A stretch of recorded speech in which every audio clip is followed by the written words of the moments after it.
بسم الله الرحمن الرحيم الحمد لله رب العالمين وبه نستعين على أمور الدنيا والدين وصلى الله وسلم على سيدنا محمد خاتم النبيين وآله وصحبه أجمعين ولا حول ولا قوة إلا بالله العلي العظيم. طيب. So today inshallah ta'ala we begin with Surah Al-Imraan. We begin with Surah Al-Imraan. The first thing we have to deal with is why is this surah called Al-Imraan? There's two Imraans historically, right? There's two Imraans historically. Which Imraan is it most likely that this surah is talking about?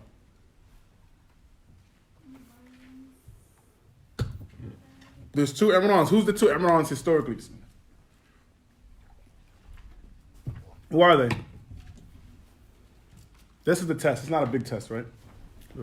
Who are the two Imraans historically that we can speak about? Who? One is Maryam's father. Who's the other one?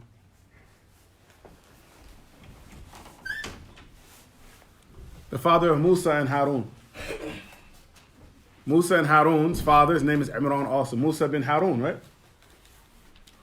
And Musa bin Imran and Harun bin Imran. The father of Musa and Harun, his name is Imran. As well, Maryam's father's name is Imran. One of them was a prophet. Which one? Musa's father? Maryam's father. Maryam's father was the prophet, Imran. The prophet that the Christians, or the Jews, try to wipe out of their book. They try not to talk good about him anymore. But we're going to get into this, right? Tayyib. Between Musa's father and Maryam's father, there was 1,800 years or so. So the scholars, they say most likely, who's left on my side over here? Who is it? The two Muniras?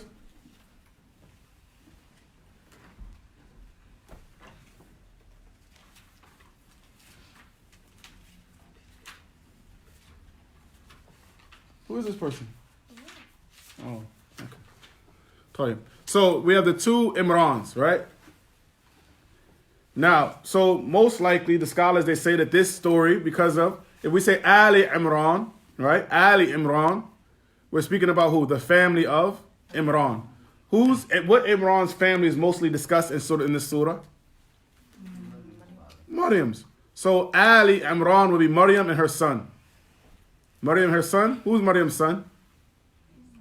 Isa alayhi salatu wasalam, right? I just got to make sure everyone's alive and paying attention. Tell you. Who knows the amount of ayats in this surah?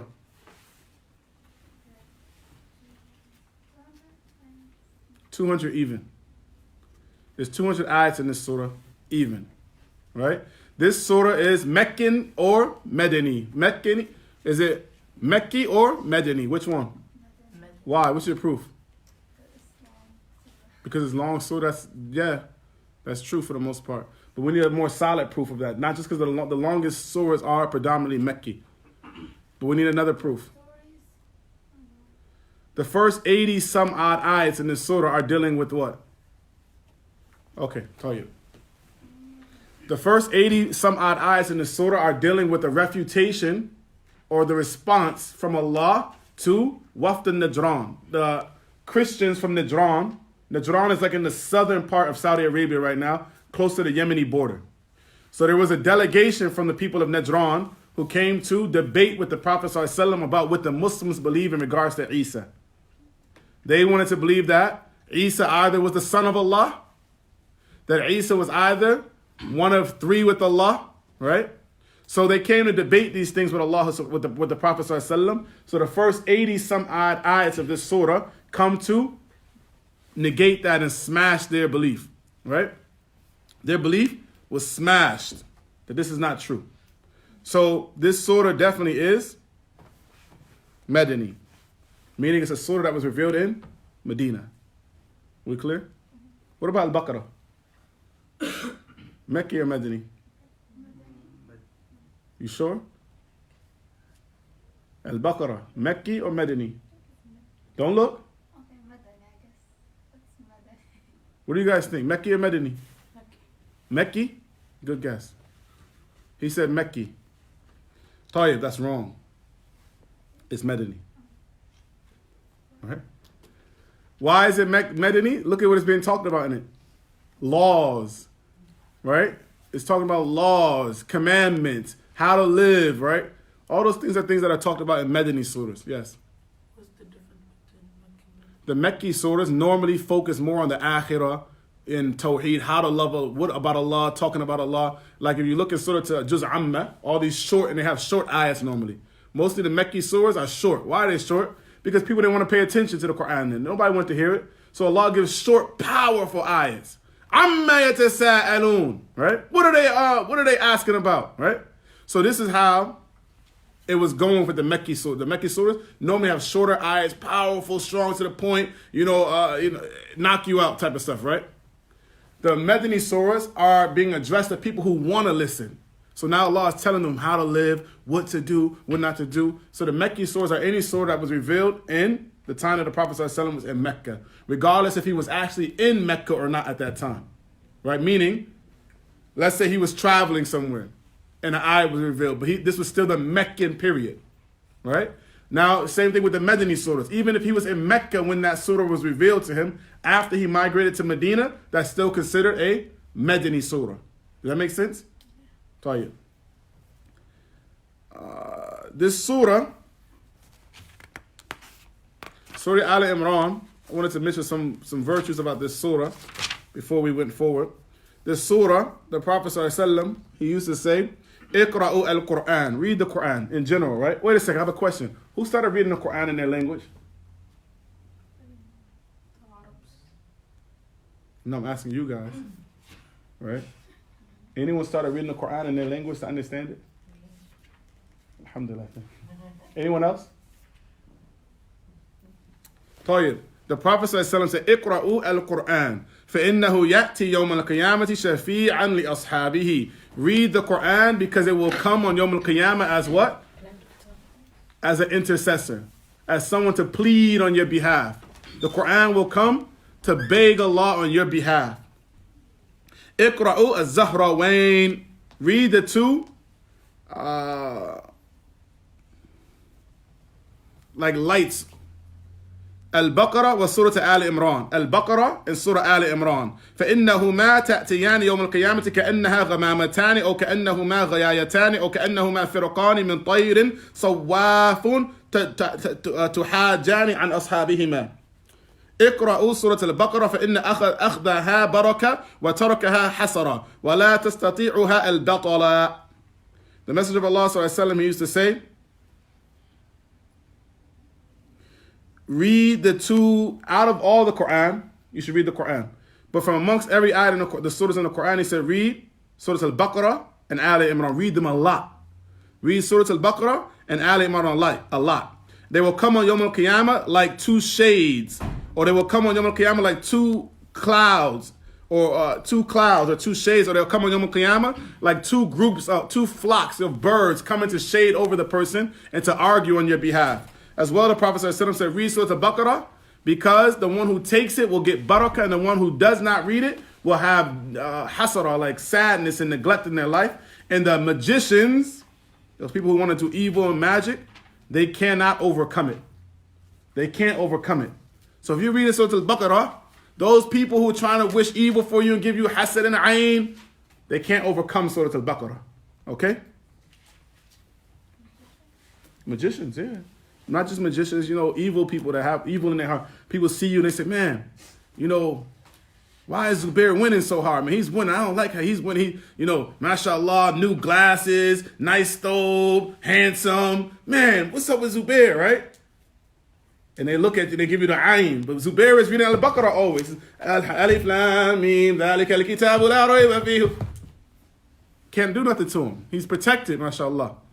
But then let's say, may Allah protect him. He's not reading Surah Al-Baqarah. And he's shining, got his new glasses on and everything. And somebody says that maybe his glasses break or something happens to him because he's not protecting himself.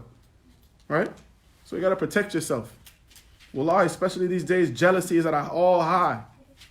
Right? Especially with, the coming of these apps and things of this nature. Everyone's People are so jealous of each other. Everybody wants to be better than this one and this one instead of everyone just playing their position. So tell you, that's that. Read Surah Al-Baqarah, read Surah Al-Imraan. Now, Al-Imraan came after what surah? Come on, subhanAllah, wake up. It came after Baqarah, right? Allah musta'an. It came after Baqarah. So what's the connection between Al-Imraan and Surah Al-Baqarah? Remember we showed that every ayat in the Quran, every surah or every ayat in the Quran, everything is connected and is compatible and is suitable to where it's placed. That nothing in the Quran is done on accident. Allah placed Al-Imraan right after Al-Baqarah for a reason. For what reasons is the question we need to figure out. It goes what? Into depth. Depth of what? Yes and no. It responds to Al-Baqarah. About what though? No. Baqarah doesn't talk about Maryam. I'll answer it. Right? Let's see, inshallah. Number one, it comes from a few angles. The first angle, both of them talk about the revelation of books. Both of them talk about the revelation of books. ذَلِكَ الْكِتَابِ, and in Al-Imraan, Allah says, نَزَّلَ عَلَيْكَ الْكِتَابِ, right? Both of them talk about the revelation of the books. But now, Al-Baqarah, both of them also talk about the people, how they receive the books.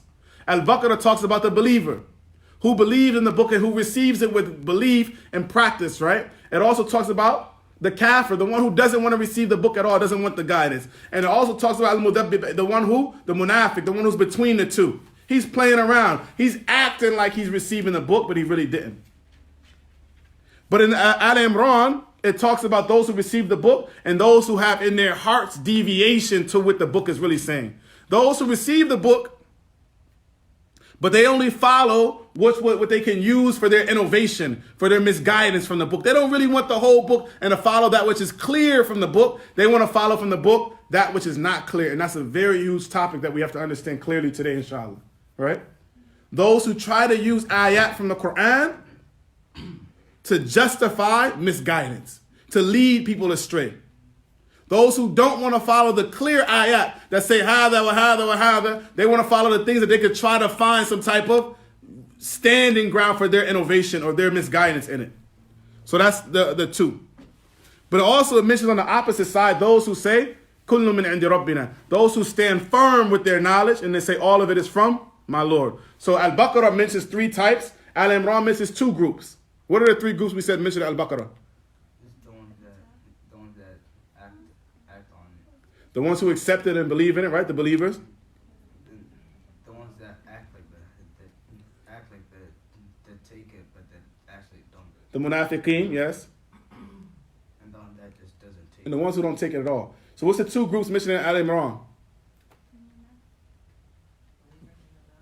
The believers, or those who are firmly grounded in knowledge, right? And then it mentions those who play around with the knowledge. Those who go astray and they ma'ilin ila shay'in min al-batil. They lean over to the falsehood. They don't really want to stand firm. They want to take the falsehood. They don't want clarity. They want some shade and some grease in the game. The second thing that the two surahs have in common is that Al-Baqarah mentions the creation of who?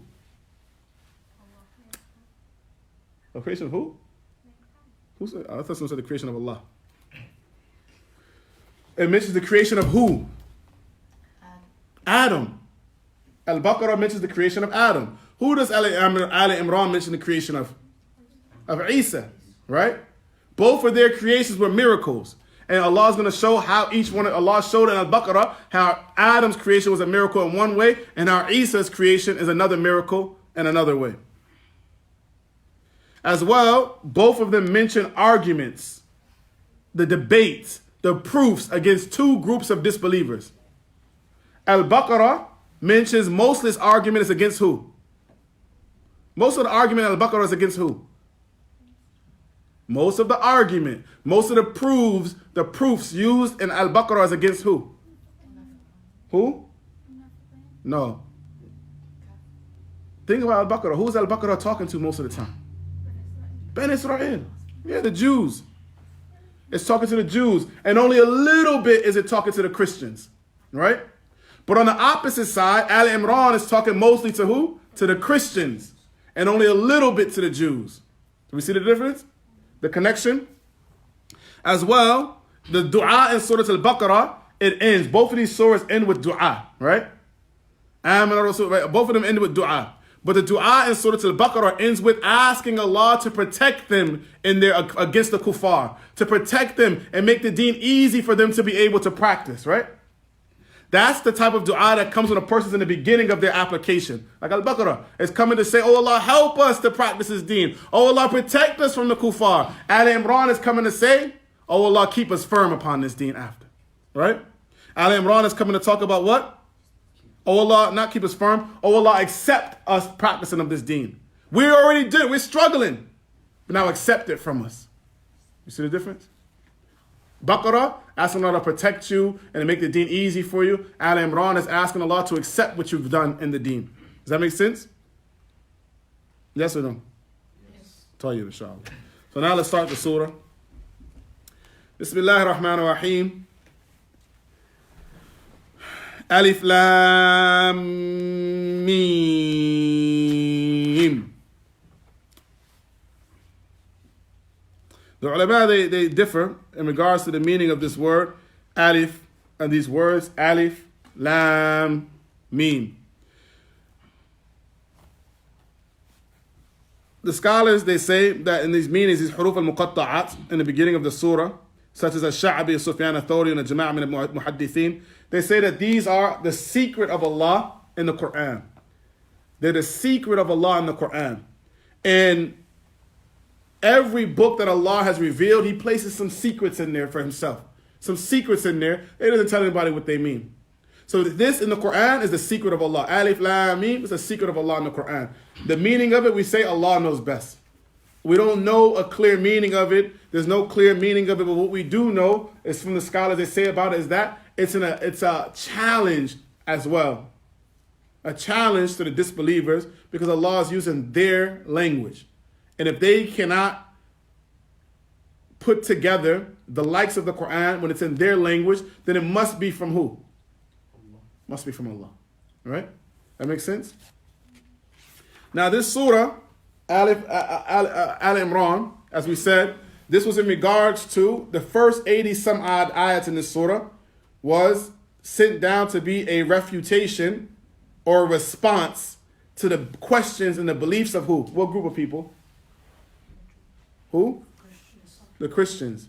A group of Christians came from Najran. They said there was about 60 people who came. 60 people who came. 14 of them were like their noble people, and 3 of them were their big leaders. One of them was their Amir, right? Their Bey. Another one from amongst them was their Mushir, which was like the one that you seek your advice from. And another one was their scholar. These 3, one of them, his name was Abdul Masih. He was the Amir. The other one, his name was Al-Ayham. He was the advisor. And another one, his name was Abu Harith bin Alqamah. And he was their scholar. Right? These 3 were the ones who debated with the Messenger sallallahu alaihi wasallam. These 3 were the main talkers against the Prophet sallallahu alaihi wasallam. So their belief is summed up as this. This is a very good surah to understand in regards, especially us living in America. Majority of the people that we come in contact that are not Muslims are what? Christians. So this is an important surah for us to understand well, to understand the arguments that they have, and our response should be. What should our response be back to them? Tayyib? So, from amongst the beliefs that they came where they said that Isa is the son of Allah. And why did they say Isa was the son of Allah? Does anyone know? Why do Christians say that Isa is the son of Allah? Why did they say Isa is Allah? What is their reason? His miracles. You guys are really close. Because He gave life to the dead. Because He gave life to the dead. Whoa, you didn't know that, huh? Gotta read the Quran, man. Gotta read the Quran. So, because He gave life to the dead, the Christians said, oh, He's Allah. And you Muslims say that too. So how do you respond back to that? It's reality, right? We believe too that Isa gave life to the dead, right? As well, what else did they say about Isa? That He had no father. So they said because He had no father, that He's the son of Allah.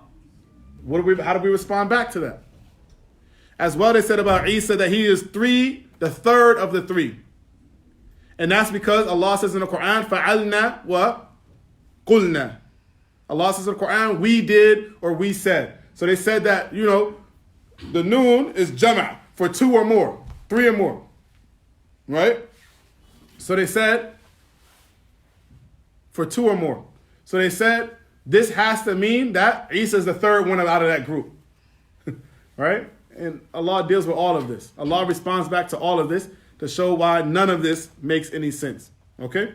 So the Prophet ﷺ had a debate with them. And when they came to him, the Prophet ﷺ, he said to them, أَلَسْتُمْ تَعْلَمُونَ أَنَّ رَبُّنَا حَيٌّ لَا يَمُوتُ وَأَنَّ عِيسَى يَمُوتُ. He said, don't you know that our Lord is alive and will never die, but Isa will die. Isa will die. Even in the belief of the Christians, they believe that Isa did die already. Right? So how can your Lord be someone who dies? So when he dies, who's taking care of everything? Right? Can't be Allah. So then the Prophet ﷺ, he said after that, they said, of course, that's true. Then he said, أَلَسْتُمْ تَعْلَمُونَ أَنَّهُ لَا يَكُونُ وَلَدٌ إِلَّا وَيُشَبِّهُ أَبَاهُ. He said, isn't it not true that there never could be a son except that he resembles his father? True, right? They said, yeah, that's true. Then the Prophet ﷺ, he said, أَلَسْتُمْ تَعْلَمُونَ أَنَّ رَبُّنَا قَائِمٌ عَلَى كُلِّ شَيْءٍ يَقْلَأُ وَيَحْفَظُهُ وَيَرْزُقُهُ فَلْيَمْلِكُ عِيسَى شَيْئًا.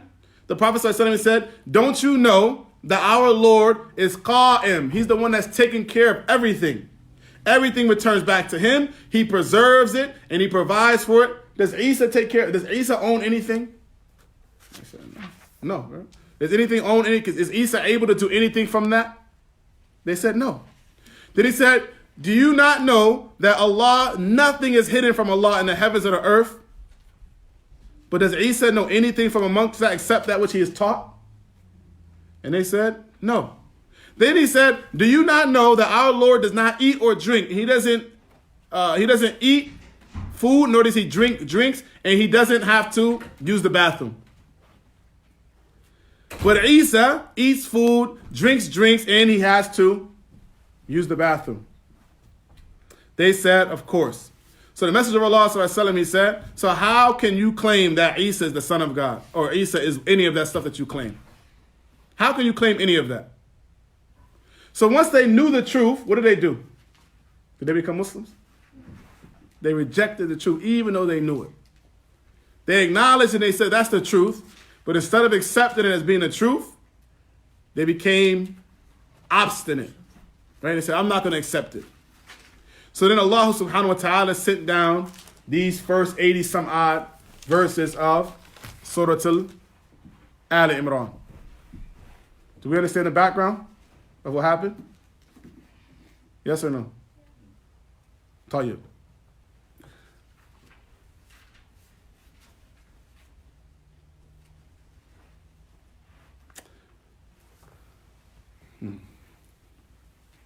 So Allah subhanahu wa ta'ala, he starts off by saying Alif Lam Mim. Then Allah, the first thing that he refutes in regards to them is what? I'm going to ask you guys to bring the proof out. Is that okay? What is Allah refuting when he says these words?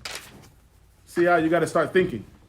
One thing about the Quran or about Islam is that Islam wants you to think. It wants you to have an understanding. If your mind is not challenged, your mind does what? No. If your mind isn't challenged, your mind does what? It dies. So you have to constantly challenge your mind for it to grow and stay alive. The aql, if it's not challenged, the food of the aql is challenge. Huh? What do you say? The food of the aql is to be challenged. Right? If you're not challenging your aql, it's going to die. Some of you don't challenge your aql, so right? No. You have to challenge your brain so that your brain becomes healthy and strong. So I'm going to challenge your brain so we can make you guys healthy and strong. I'm going to feed you right now. Talia, you guys ready to eat? Now we know, well, listen, remember the 3 main claims of the Christians. What are the 3 main claims of the Christians? Where everybody going? I'd say challenge everybody. What's going on? Oh, okay, please come. We need the smart people. Where are the smart people? The smart people. Where's Munir Abdul Wali? The genius. Come, Munira, please.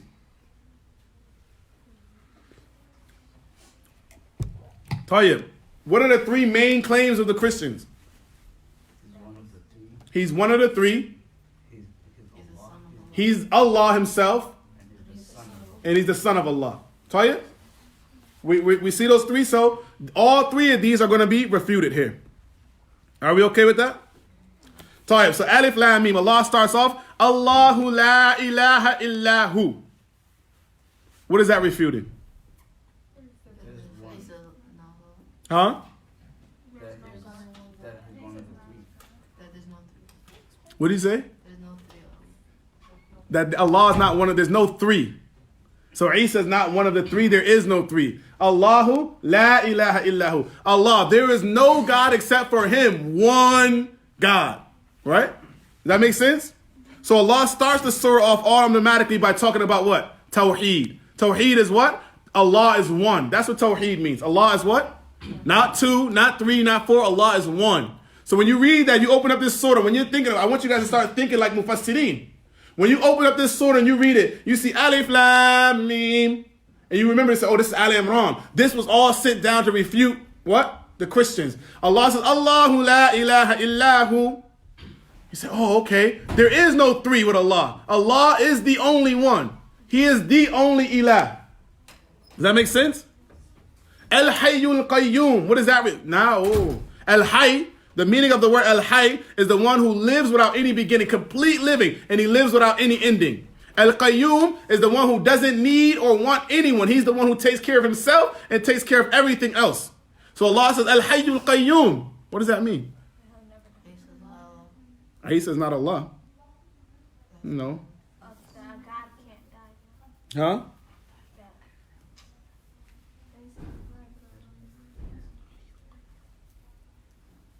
How can Isa, this one is going to talk about Isa being Allah. How can Isa be Allah when Allah is the one who takes care of the heavens and the earth?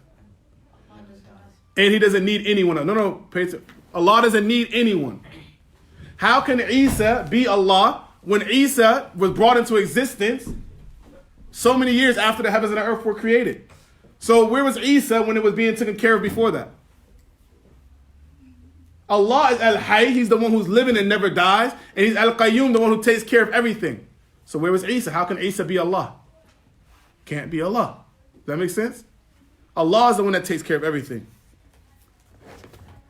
نزل عليك الكتاب بالحق مصدقا لما بين يديه وأنزل التوراة والإنجيل. Then Allah Ta'ala starts to talk about what? That the books were revealed. This book, نزل عليك الكتاب, was revealed upon whom? The Prophet Sallallahu Alaihi Wasallam. Right? وأنزل التوراة والإنجيل. بسم الله. الله أكبر الله أكبر الله أكبر الله أكبر أشهد أن لا إله إلا الله أشهد أن لا إله إلا الله أشهد أن محمدا رسول الله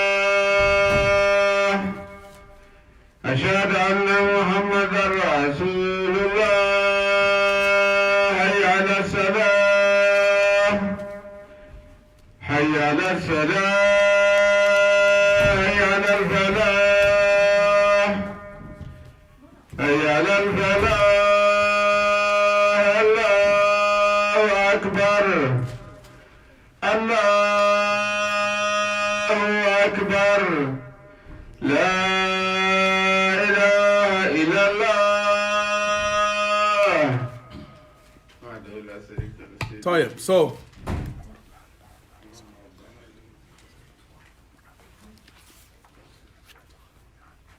Allah Ta'ala, continuing. Allah Ta'ala, he says, نزل عليك الكتاب بالحق مصدقا لما بين يديه وأنزل التوراة والإنجيل. Meaning, Allah is saying now that Allah subhanahu wa ta'ala, He is the one who has nazzala al-kitab. What does it mean to nazzala al-kitab? Does anybody know? Huh? What does nazzala mean?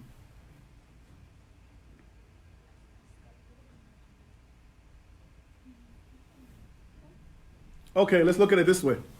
Allah says, nazzala alayka al-kitab. Nazzala ala man? He nazzala the Quran upon who? Muhammad sallallahu alaihi wasallam. But then Allah says, wa anzala at-Tawrat wal Injil. What's the difference? Nazzala yufidu at-tikrar.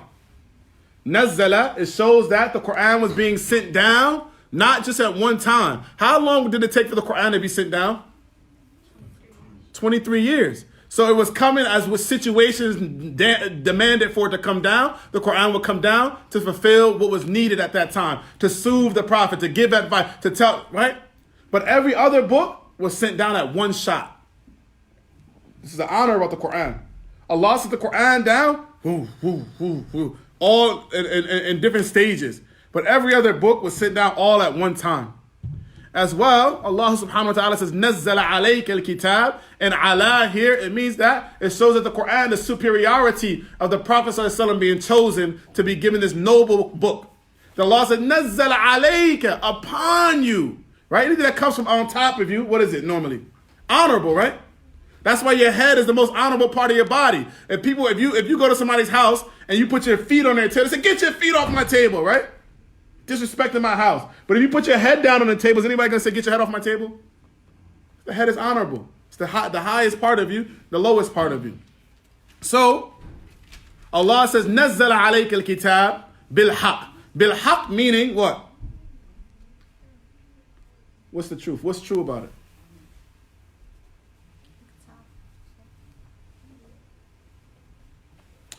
That Allah justly chose the Prophet sallallahu alaihi wasallam. That no one else had more right to receive this book besides the Prophet sallallahu alaihi wasallam. Allah knew who to choose and who to place His message with. As well, that which is in the Quran is the truth. That which comes in the Quran is the truth. And it separates between falsehood and that which is true. So Allah subhanahu wa ta'ala, Allah, He chose the Prophet sallallahu alaihi wasallam. After all. Okay. Allah chose the Prophet ﷺ for this book. And there is no one who would have been more deserving to receive this book than the Messenger ﷺ. So, Allah Ta'ala says, نَزَلَ عَلَيْكَ الْكِتَابَ بِالْحَقِّ مُصَدِّقًا لِمَا بَيْنَ يَدَيْهِ. What does مُصَدِّقًا mean? مُصَدِّقًا لِمَا بَيْنَ يَدَيْهِ. It means that it is in agreement with that which came before it. It's in agreement with that which came before it. Now, when Allah Ta'ala tells us that this book, the Quran, is musaddiqan lima bayna yadayhi, whatever books came before it, what does that do if I tell you that this Quran is in agreement with your books? That means that you should want to follow this as well. Correct? Why are you guys on the wall? This is new to me. Miss Sa'ad, off the wall, please. I don't know who gave this type of permission. There's new stuff. You gave permission for this? No? Okay. طيب. مصدقا لما بين يديه. It's an agreement, right? Agreement with what? The Torah, the Injil, the books that came before, right? وَأَنزَلَ التَّوْرَاةَ وَالْإِنْجِيلَ. And Allah says He sent down. Allah also is the one who sent down the Torah and the Injil. How can Isa be Allah when the Torah came down before Him? How can Isa be Allah when the Christians say that He died and the Quran came down after Him? How is He sitting down books if He's dead? Right? So this all shows the falseness of their belief in regards to this. Then Allah says, "Min qablu hudal linnas," that it was a guidance for the people. Linnasi wa anzal al-furqan. The Furqan, the scholars differ in a lot about what the meaning of al-Furqan is. Who has a guess of what the Furqan is? Anyone know what the Furqan is? What's your guess? The what? Yes and no. Anyone else know what the Furqan is? The scholars, they say the Furqan is generally every book that Allah revealed. Every book that Allah revealed is the Furqan. So Allah Ta'ala, He mentions that He sent down the Quran, He sent down the Injil, He sent down the Torah, but then as well He comes and sums them all up by saying, وَأَنزَلَ الْفُرْقَانِ, and He sent down the Furqan. The Furqan in general is every book that Allah Subhanahu wa Ta'ala has ever sent down. It is that which decides between truth and falsehood. Some of the scholars, they say it's the miracles that Allah sends with every prophet to show the people that this cannot be done by just a mere human being. Right? So the flood of Musa is Furqan. The moon splitting from the Prophet ﷺ in the Quran, because the Quran is a miracle in itself, right? Isa being able to give life to the dead and so on and so forth. All of this is what? Furqan. وَأَنزَلَ الْفُرْقَانِ إِنَّ الَّذِينَ كَفَرُوا بِآيَاتِ اللَّهِ لَهُمْ عَذَابٌ شَدِيدٌ. Indeed, those who disbelieve in the ayats of Allah, the signs of Allah, for them is a severe punishment. Wallahu azizun dun tiqam. And Allah is aziz, meaning what? Ghalib la yaghlib. Allah is the one that's the superior one. It can never be overcome. Allah is invincible, right? You can never win against Allah. That's what aziz. Dun tiqam, meaning the one that possesses severe, that's going to take you to account for what you have done, right? If you did it, the revenge can be taken by Allah subhanahu wa ta'ala. Inna Allah la yakhfa alayhi shay'un fil ardi wa la fis sama'. Then Allah says that Allah, nothing is hidden from Allah subhanahu wa ta'ala in the heavens or in the earth. Allah ta'ala, He always mentions the heavens and the earth. Why? Why? Allah mentions the heavens and the earth. Why? To us. That's exactly the reason. To us, that's everything.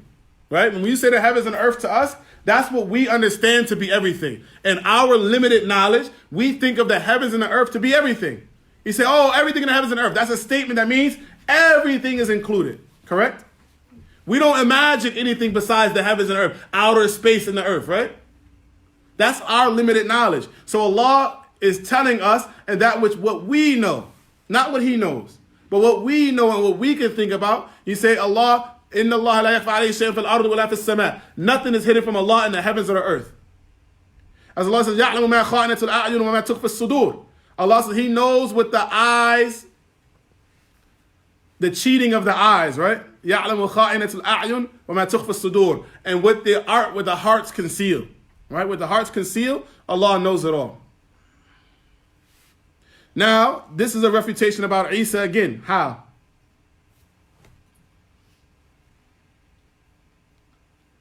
You gotta sleep? If you say that Allah knows everything, does Isa know everything?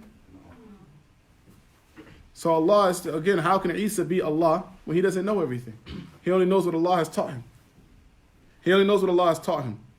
هُوَ الَّذِي يُصَوِّرُكُمْ فِي الْأَرْحَامِ كَيْفَ يَشَاءُ لَا إِلَهَ إِلَّا هُوَ الْعَزِيزُ الْحَكِيمُ. Then Allah subhanahu wa ta'ala, He tells us that He is the one who forms you. Who's you? All of us, right? يُصَوِّرُكُمْ فِي الْأَرْحَامِ. He's the one that forms all of you in the wombs of your mother. He's the one that forms you in the wombs of your mother. كَيْفَ يَشَاءُ, however He pleases. So now here we say that the Christians say that Isa is the son of Allah. Why? Why do they say He's the son of Allah? Because He doesn't have a father. But Allah subhanahu wa ta'ala is showing here that just because you don't have a father does not mean that you are the son of Allah. Why? Because Allah is the creator. And the one who forms, He's musawwir. The one who forms and fashions is not the father. Right? If you make something, you form and fashion it behind something, it doesn't make you the father of that thing. It just makes you the one who formed and fashioned it. As well, Allah Ta'ala here, He says, Kayfa yasha, however He wants. That means that Allah can form you in the belly of your mother without the semen of your father, of a father, right? Kayfa yasha leaves it wide open that Allah can do it however He wants. It doesn't need a father or a man to impregnate the woman if Allah does not decree for that to happen. Allah can form you in the belly of your mother however He wants. And there's nothing that can change that. Then, how can Isa be Allah if he was formed in the belly of a woman? Right? He was formed in the belly of a woman. How can he be Allah? It's impossible. So Allah says, هو الذي يصوركم في الأرحام كيف يشاء لا إله إلا هو العزيز الحكيم. And then Allah returns back to saying again, لا إله إلا هو, that there is no one who deserves to be worshipped ever in existence, ever, anywhere, except for Allah, and He is Al-Aziz. What does Aziz mean? Invincible, superior, can't be overcome, right? Al-Hakim, the most wise. Now, in regards to the forming of a human being in the belly of their mother, does anyone have a hadith about this?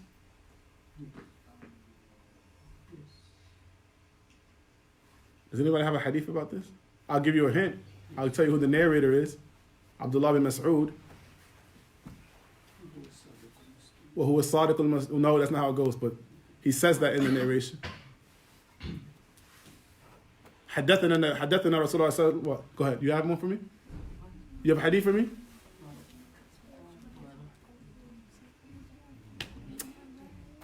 Does anyone have a hadith for me?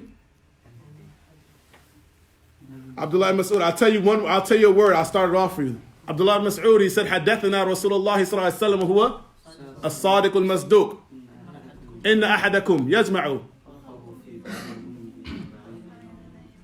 أربعين what? 40 ليلة راجعي هذا الحديث.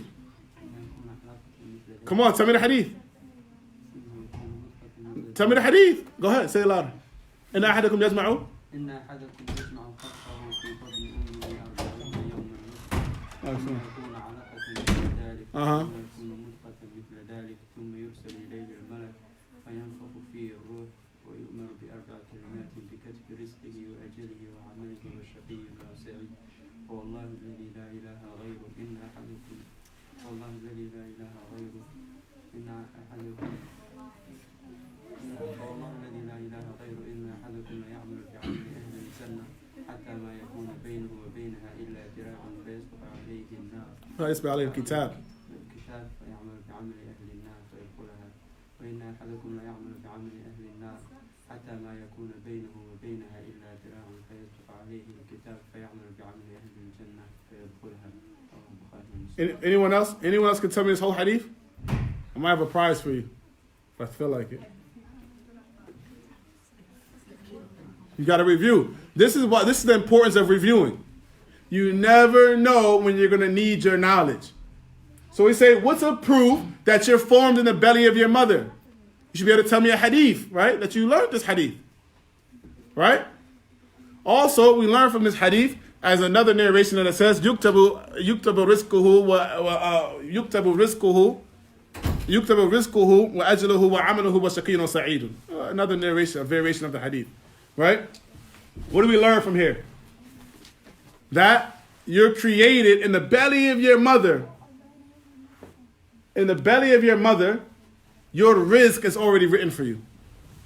You don't have to worry about going poor. If you're going to go poor, you're going to be poor. You're going to be poor anyway. It's just the reality. Right? If you're going to be rich, you're going to be rich anyway. Don't kill yourself. Right? It's the reality. You don't have to lie. You don't have to cheat. Everything that's going to happen to you, right, is written for you. Whether you're going to be happy, shaqiyyun or sa'idun. What does shaqiyyun or sa'idun here mean? What does shaqiyyun or sa'idun here mean? You lost, you became Catholic, or you succeed. What does shaqiyyun or sa'idun here mean?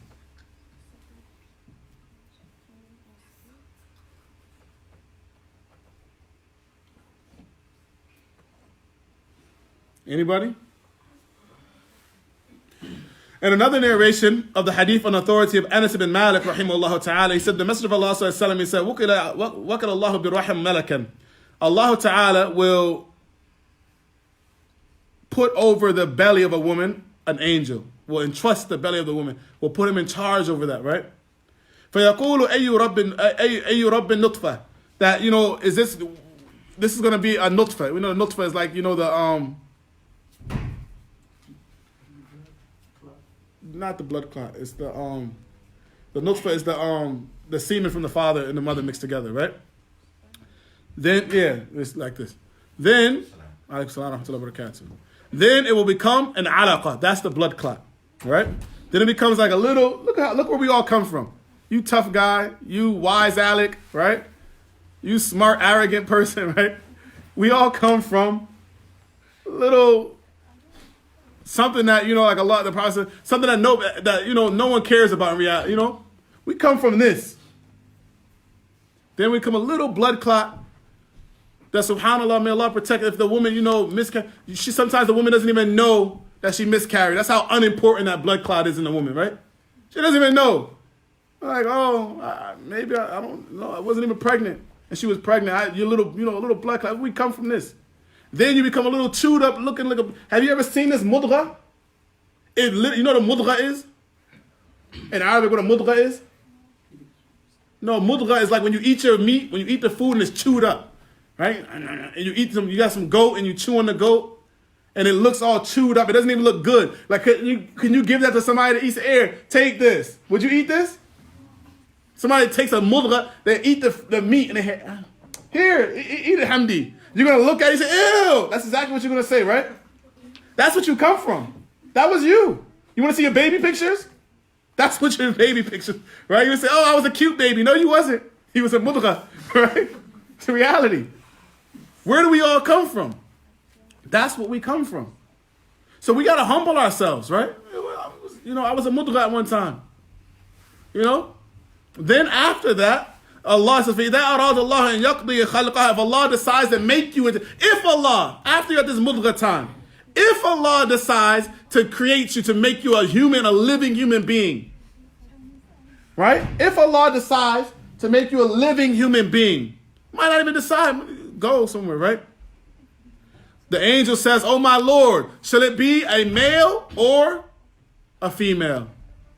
Then it says, oh my Lord, should this be happy or sad? What is happy or sad? Wretched. Shaqiyun or sa'idun. What does that mean here is what I want to know. What does shaqiyun or sa'idun mean?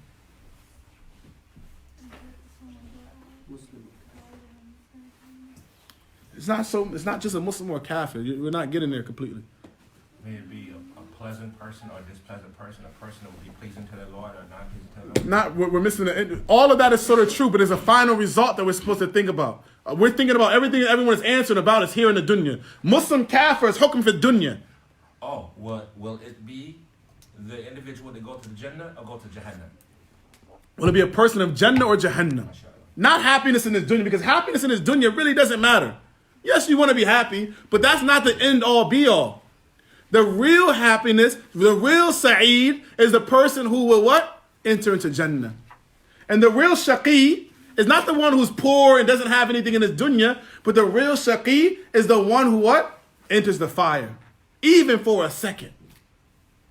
Imagine you enter the fire, even for a second. The Prophet ﷺ, he said what? That a person will be brought on Yawm al-Qiyamah. This person had everything you can imagine in this dunya. Richest person, airplanes, this, trillionaire, right? They'll be placed inside of the fire for a second and pulled back out. A second, not even a second. A blink of an eye. Dipped in and dipped back out. And it will be asked to this person, have you ever seen anything good before? He said, no, wallahi, I never had no good in my life. So all of this that they had in this dunya, all of the lying and cheating and things that they did in this dunya that get what they thought was happiness in this dunya, one little dip inside of the fire will make them forget all of that. Is it worth it? But a person who lived a hard and difficult life, they were poor, they didn't have anything, they had a rough life in the dunya.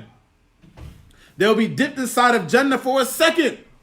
And they'll be asked, did you ever experience any hardship? They said, no, I've never seen a hardship. Everything was always good for me. It's the reality of the akhirah. And don't we know that to be true, that, you can go through a difficulty sometimes, you'll forget all the good that happened. He said, man, my life is terrible. But you just was winning yesterday. So what do you think about in Jannah or Akhirah? SubhanAllah's reality. We don't look at life the way that we're supposed to look at life. That really being happy is about going to Jannah. And really being sad is about going to the fire.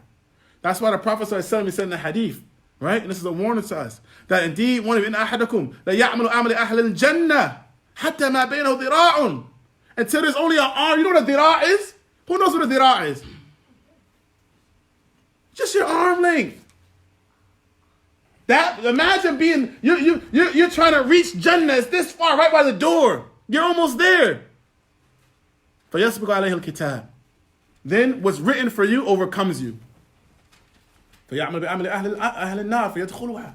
You're that close to Jannah. And then you start doing the actions of the people of the fire. Wouldn't that be the most regret you ever had in your life? That when you die and you realize, I was this close to getting into Jannah, then I started being bad. What does this mean? Does anybody understand what this means? This part of the hadith means? This is a serious hadith. What does it mean? Do you think that Allah is going to make you become bad at the end of your life? What does it mean? فَيَسْبِقُ عَلَيْهِ الْكِتَابِ. What does it mean then? How do you understand that?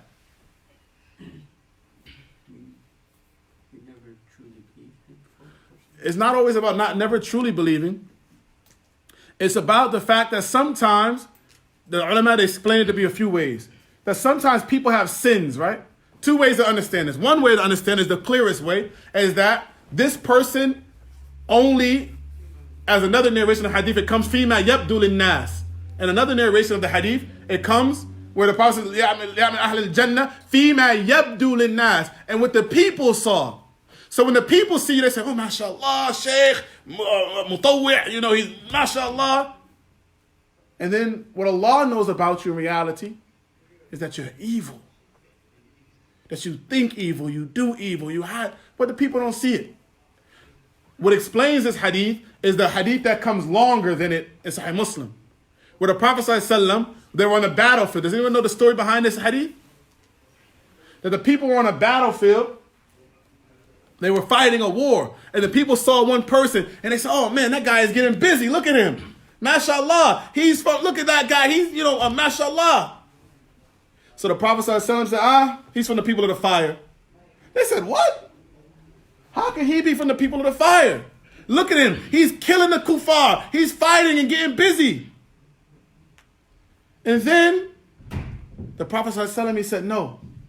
He said, no, he's from the people of the fire. Trust the Prophet ﷺ. So then when the Prophet ﷺ said this, one of the companions, he followed him. He watched him. Let me see what this guy is up to. Imagine if somebody watched us and saw what we were up to, right? May Allah protect us, right? Somebody sees some of the things you might do in your bedroom when nobody's looking, or when you go to school and right? May Allah protect us and forgive us and guide us to be correct. Because it doesn't matter what we show the people, what we want people to see. It matters what Allah knows about us. So the Prophet said, this is a person from the fire. So then that companion, he followed him and watched him. That guy got injured on the battlefield.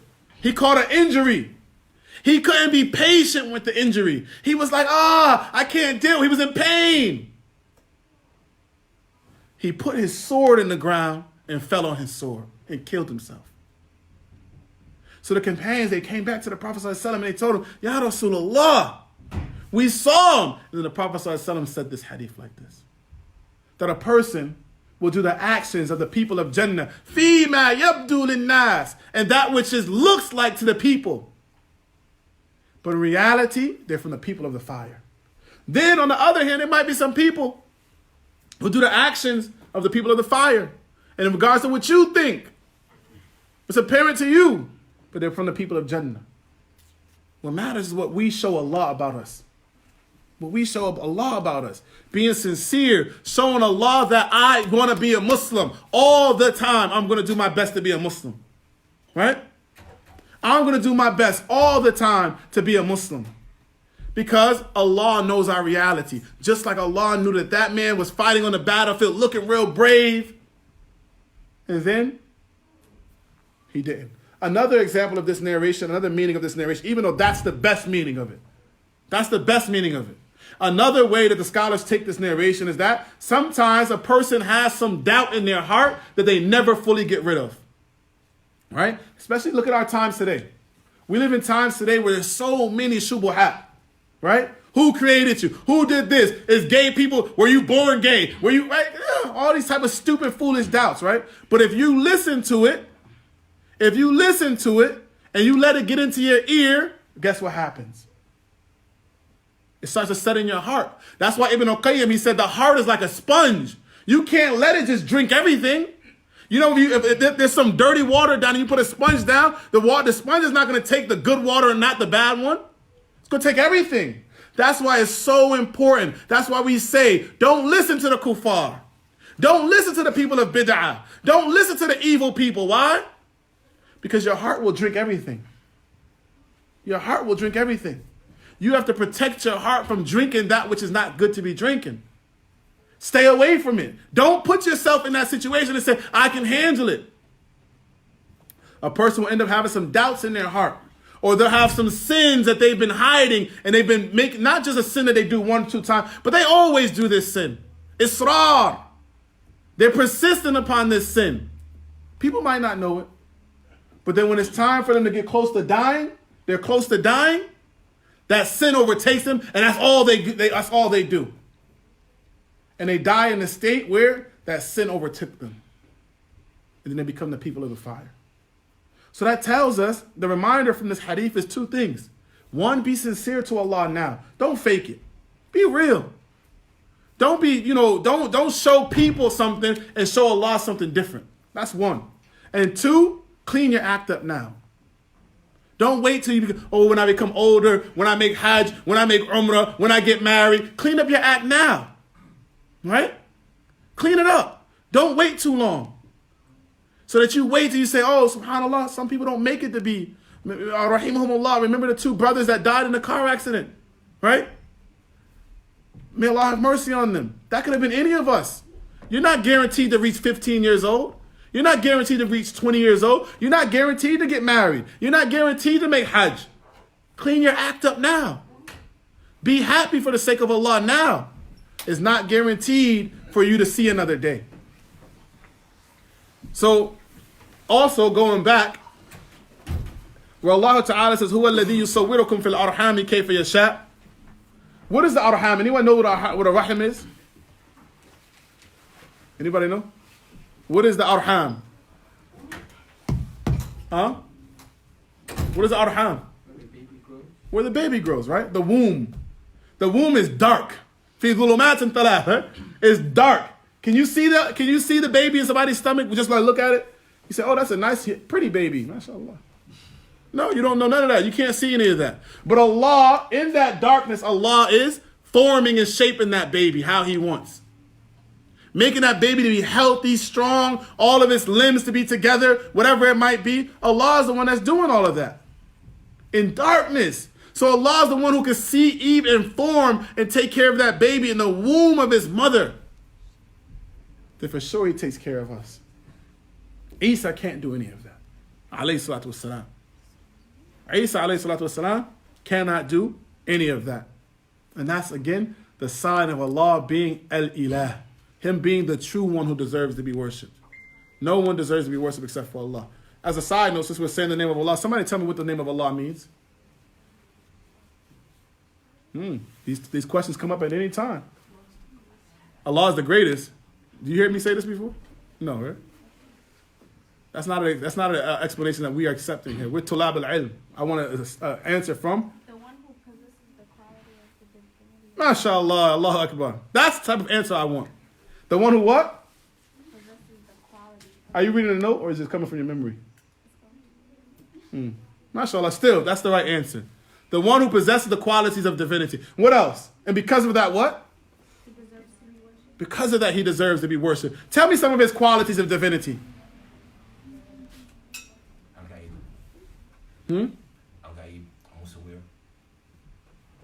All of His divine attributes, every single one of them, show that He is the one who He is the one who has divine qualities. Not just 1 or 2, all of them. Jami'a sifatihi. All of the sifat of Allah subhanahu wa ta'ala point to the fact that Allah ta'ala deserves to be worshipped. Tell me something else about Allah. What effect should that name have on us?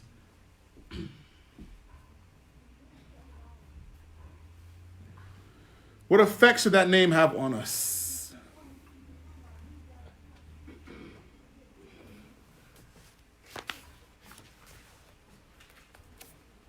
What effect should that name have on us? Allah. Think about the name of Allah. What does it mean? What effect? It should make us want to stop doing sins. That's a good answer, but that's not one of the things I said yesterday. It should make us want to love him more than any and everything else. It should make us want to submit to him more than anything else, right? And humble ourselves to him. To what? To be sincere to him. Right? Review your notes. These questions could come up at any time. Just because you leave class again, I'm going to tell you guys a small benefit. The life of a talib al-ilm should be 3 ways in regards to his classes or her classes. And you guys take a lot of classes, so you really have to be sharp on these 3 rules. Right? What are the 3 rules? Write them down, remember them, memorize them. We started on the first ayat of Al-Imraan. The first rule is you review before you come to class. Before you come to class, you review the text. You read over what the surah is going to be, so that if you have any questions, your mind comes prepared to class to ask questions and to receive the information. Don't let the first time that you go over the ayah, the surah, the hadith, be at class. Read it before you come to class, right? That's number 1. Before class, you do what? You read whatever the topic is going to be in class. That make sense? Number 2, in class, you take notes. Even if the notes, if this is something that you already know, you take notes to remind yourself. Right? You take notes. What's number 3? Number 3 is after class, you review your notes. Immediately after class, you review with the notes you were taking. Why do you review after class? Because what? Your mind is still fresh and your notes are not clear. The notes you take in class normally are not going to be perfect. You're writing fast. You might have just tried. But after class, when you review your notes again, it's going to remember. You're going to say, oh, yeah, that's what I meant by that. Let me write that clearer. What we used to do sometimes, may Allah make that the way, right? We would rewrite our notes in another book after class. Clearer. Because your handwriting might have been ugly in class. You just... So you will rewrite it after, clearer, and you might add some extra stuff. Oh, yeah, he said this too. Oh, it jogs your memory. So there's 3 things that you should do for every class. Not just one. Every class that you take, 3 things should happen. 1, read the material of the class before you come to class. Review it. Look at it. Open your mind for questions. Think about, what does this mean? I don't know. Prepare to come to, and when you come to class, you write notes and you ask good, strong questions. You ask questions. The reason that sometimes you guys don't ask questions in class is because this is the first time the material came to you. But if you looked at the material before it came, you would have some ishkal. There was to be some things that are confusing to you, that don't make sense. And you would say, well, what does this mean? And you would ask questions, correct? Number 3, after class, you immediately after class, when you go home, whatever it might be, if you have a free break between the classes, you could do this with your classes in college as well. Anything that you study should be done like this, not just Islam. You go and you write it down, you reread your notes after class. Okay, because sometimes you might have wrote something down that don't make sense to you. Your handwriting is crazy. Sometimes I can't even read my own handwriting. I'm like, what did I mean by that? But if the class is fresh, I can remember. Oh, I meant this by that. Let me write that neater. Let me write that a little bit neater. Does that make sense? So try, inshallah ta'ala, to take that as a habit with every class you attend, that you do those 3 things. What are those 3 things? Tell me. You read over the material before you come to class. In class, what do? And ask good questions.